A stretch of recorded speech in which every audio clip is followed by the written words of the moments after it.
Alright, so we're going to go over two little approaches to some submissions that are really useful, and I just want to share these with people. Something I use a lot when I'm rolling with bigger guys or guys that are actually any good at all. This is something that we use. We're going to go over the arm lock here, everyone's familiar with. Boom. We're going to go over the head and arm choke. Okay? But we're just going to do a different approach to get there. All we're going to do is when I'm on top of this guy and we're doing our little battle and stuff, I'm going to take my leg and throw it over his head. Boom, just like this. I'm going to rest on his hips and keep him in decent control. Now, most people's instinct is they want to get rid of that foot. They want to push that leg off. They don't like me sitting all up on their face. They can't see. And I'm also going to be grinding my heel into his neck, trying to crank him, make him miserable, so he wants me to, be out of there. So what I'm going to count on is him not liking me having my foot on his shoulders or neck, okay? So when I come up here like this, as soon as he starts to push, I'm going to sit inside, I'm going to switch back my hips, and we're going to get that finish. And what works like slow motion for me, if you don't mind, is I'm going to throw my foot over, like this, and when he pushes, I'm just going to let my hand, it's already here, and I'm going to shoot in and grab my wrist, and then fall onto him. Again, keeping my knee in his hip, so he can't hip into me. And then I'm just going to paint the floor with that hand, and we're going to get that submission. Real simple, and it's effective. And what it looks like normally is we're like this, and we're doing the thing, and he's pushing, trying to get his position.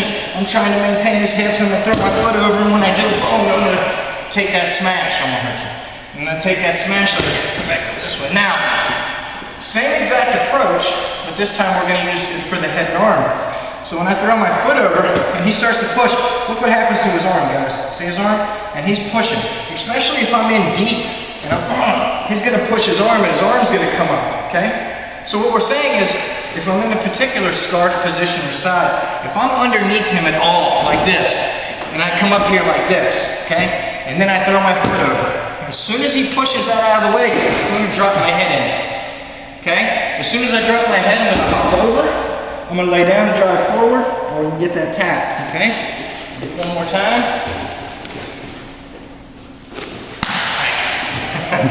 So we're like this, and I've got the position, maybe I'm only even in just a little bit, like underneath that head or something, And I'm just going to throw my hand over, I'm going to shift back in, I'm going to come over like this, and I'm just going to drive and finish with my head and arm. So, the approach, real simple.